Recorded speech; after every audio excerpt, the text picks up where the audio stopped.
आज हम बात करेंगे कॉमिडोन्स के बारे में। हम किस तरीके से naturally black and white head से निजात पा सकते हैं। किसी भी मसले को हल करने के लिए ज़रूरी है कि उसकी बेसिक्स को समझा जाए।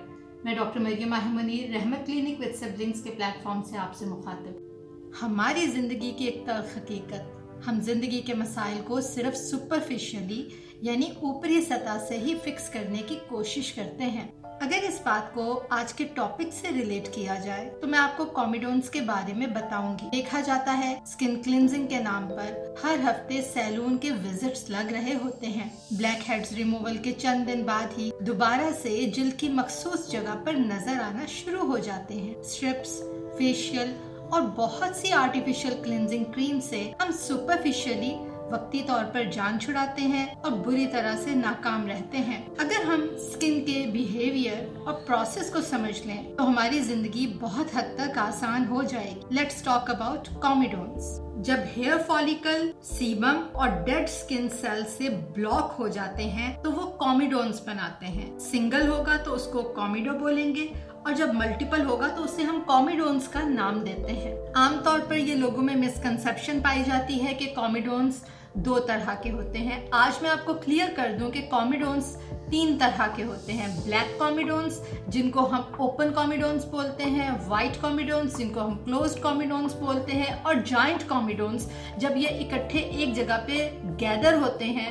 इंटरनेट के जदीद दौर में जहन में उभरते किसी भी सवाल का जवाब चंद सेकंड की दूरी पर articles, discussion and research papers की सूरत में आपकी नजरों के सामने मौजूद होता है। इस फास्ट इंटरनेट 5G के दौर में भी हमारा जहन चाहता है कि कोई एक ऐसा इंसान हो जो आपके मेडिकली इश्यू के बारे में ऑथेंटिक नॉलेज रखता हो, आपके मसले को समझे और उसका हल आपको लेमैन आसान जुबान में समझा दे, ताकि आप इन तमाम आर्टिकल्स, रिसर्च पेपर्स की मेडिकल टर्मिनोलॉजी से अपने जहन को ओवरवेल्म ना करें। जब हम कॉमिडोन्स के बारे में बात करने लगे हैं तो हमें सेबेशियस ग्लैंड्स और हेयर फॉलिकल्स के बारे में थोड़ा बहुत इल्म होना चाहिए।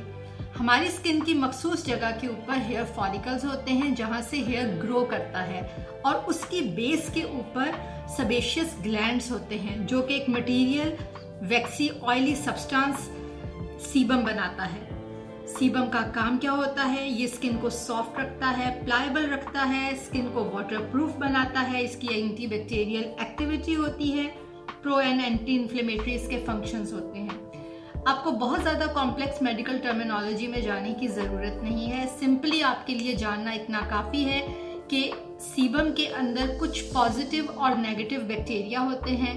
कुछ पॉजिटिव बैक्टीरिया जो कि हमारी स्किन के लिए ज़रूरी होते हैं और कुछ नेगेटिव बैक्टीरिया जो हमें स्किन को नहीं चाहिए होते। प्रॉब्लम हमारी कहाँ पर आती है कि जहाँ पर हम कॉमिडोन्स की वजह से, कील महासों की वजह से हम चेहरे को ज़्यादा धोना शुरू हो जाते हैं। जिस वक्त हम ज़्यादा धोते हैं तो उसके साथ जो पॉजिटिव बैक्टीरिया होते हैं वो भी स्किन से रिमूव हो जाते हैं, जिसकी वजह से इम्बैलेंस होता है।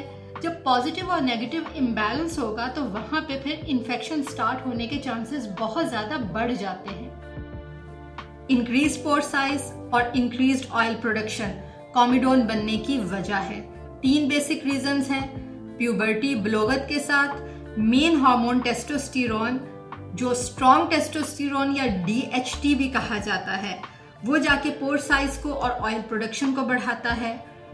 दूसरी वजह हमारे खानों में refined carbohydrates, full cream milk products, omega 6 fatty acids जो हमारी बॉडी के शुगर लेवल को बढ़ाते हैं, इंसुलिन स्पाइक को बढ़ाने का नतीजा बनते हैं। इनडायरेक्टली वो जाके DHT को एक्टिवेट करता है। तीसरी वजह, जैसा कि मैंने आपको पहले बता दिया है, स्किन का इम्यूनिटी सिस्टम ओवर वॉश करने की वजह से इम्बैलेंस हो जाता है।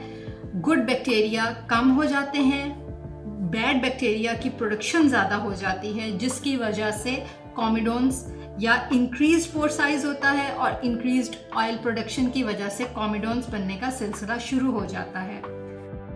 कोशिश कीजिए कि अपनी स्किन पर आर्टिफिशियल क्रीम्स एंड लोशंस का कम से कम इस्तेमाल करें। चेहरे को सिंपल प्लेन वाटर से वॉश करें। अपनी डाइट से खाने पीने में तली हुई अशिया और बेकरी आइटम्स का कम से कम इस्तेमाल करें।